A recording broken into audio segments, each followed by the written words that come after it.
Assalamualaikum warahmatullahi wabarakatuh. Perkenalkan, nama saya Muhammad Fajar Bella dari 10 TKJ 1 SMKN Puspahyang.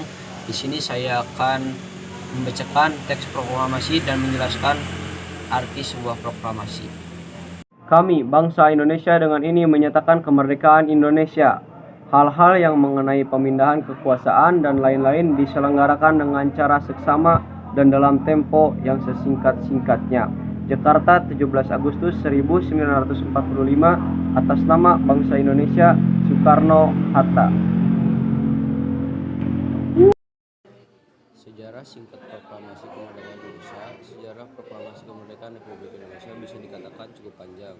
Namun, pada intinya sejarah proklamasi kemerdekaan Republik Indonesia terbagi menjadi 3 bagian penting. Bagian pertama menjelaskan pertemuan di Dalat.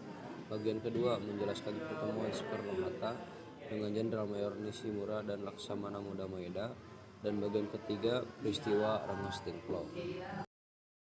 Pada saat itu, sebelum Soekarno membacakan teks proklamasi pada tanggal 17 Agustus 1945, banyak sekali peristiwa yang terjadi yang melatar belakangi terjadinya pembacaan proklamasi kemerdekaan Republik Indonesia. Salah satu peristiwa tersebut adalah dijatuhkannya bom di kota Hiroshima di tanggal 6 Agustus 1945 dan tanggal 9 Agustus 1945 di kota Nagasaki. Semua bom tersebut dijatuhkan di Amerika dengan tujuan Jepang menyerah kepada Amerika Serikat. Pada momen kekosongan kekuasaan inilah Indonesia tidak menyia-nyiakan kesempatannya untuk memproklamasikan kemerdekaan Indonesia. Supaya lebih jelas, simak ulasan tentang sejarah singkat proklamasi kemerdekaan Republik Indonesia. Simak ya guys, simak. 1. Pertemuan di Dalat. Setelah Jepang semakin terpojok karena kedua kota terbesarnya sudah dibom oleh Amerika Serikat, dan pada tanggal 14 Agustus 1945 Jepang menyerah kepada Sekutu. 2 hari sebelum Jepang menyerah kepada Sekutu, atau tepatnya pada tanggal 12 Agustus 1945, 3 tokoh nasional yang terdiri dari Dr. Andes Rajiman, Wadidiningrat, dan Insinyur Soekarno dan Dr. Andes Muhammad Hatta memenuhi undangan dari Jenderal Terauchi di Dalat, atau disebut juga dengan Vietnam Selatan. Jenderal Terauchi merupakan panglima tentara besar tentara Jepang di Asia Tenggara. Pada pertemuan yang terjadi di Dalat antara 3 tokoh nasional dan Jenderal Terauchi, ada beberapa hal yang disampaikan oleh Jenderal Terauchi. Adapun beberapa hal yang disampaikan sebagai berikut.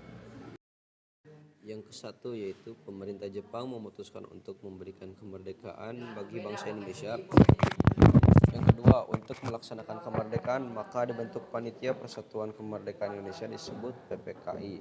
Yang ketiga, pelaksanaan kemerdekaan secepat mungkin akan dilaksanakan setelah semua persiapan selesai dilakukan dan secara berangsur-angsur dari Pulau Jawa, kemudian disusul pulau-pulau lainnya. Yang keempat, wilayah Indonesia akan meliputi seluruh bekas wilayah Hindia Belanda. Pertemuan yang terjadi di Dalat seharusnya menjadi sebuah momentum atau kesempatan Indonesia untuk merdeka. Namun, pada pertemuan yang terjadi di Dalat itu terjadi perbedaan pendapat antara tokoh golongan tua dan golongan muda, hingga pada akhirnya perdebatan yang terjadi mendapatkan titik temu. Yang kedua yaitu pertemuan Soekarno-Hatta dengan Jenderal Mayor Nishimura dan Laksamana Muda Maeda. Soekarno dan Muhammad Hatta kembali ke Jakarta setelah semua urusan di Dalat selesai. Meskipun Soekarno dan Muhammad Hatta diantar oleh Laksamana Tadashi Maeda untuk menemui Mayor Jenderal Moichiro Yamamoto, Kepala Staf Tentara Angkatan Darat yang menjadi kepala pemerintahan militer Jepang, Gunshiken di Hindia Belanda. Sebagai salah satu sosok tokoh kemerdekaan, Muhammad Hatta telah banyak membuat karya bagi bangsa Indonesia yang dirangkum dalam buku karya lengkap Bung Hatta, buku Dua Kemerdekaan dan Demokrasi. Namun, Mayor Jenderal Moichiro Yamamoto tidak ingin menerima Soekarno dan Muhammad Hatta dan segera memberikan perintah kepada Mayor Jenderal Hitoshi Nishimura, Kepala Departemen Urusan Umum Pemerintahan Militer Jepang, untuk menerima kedatangan rombongan itu. Ketika menerima pertemuan dengan rombongan itu, Nishimura mengungkapkan bahwa sejak siang pada 16 Agustus 1945 telah menerima perintah dari Tokyo bahwa Jepang harus menjaga status quo sehingga tidak bisa memberikan kemerdekaan kepada rakyat warga Indonesia. Padahal saat bertemu Marsikal Trauci di Dalat, ia sudah menjanjikan kemerdekaan untuk Indonesia sehingga Soekarno dan Hatta merasa kecewa. Pada akhirnya Soekarno dan Hatta meminta kepada Nishimura supaya tidak menghalangi kerja PPKI. Setelah pulang dari rumah Nishimura, Soekarno dan Hatta pergi ke rumah Laksamana Maeda yang diiringi oleh Miyoshi untuk melakukan rapat mempersiapkan teks proklamasi.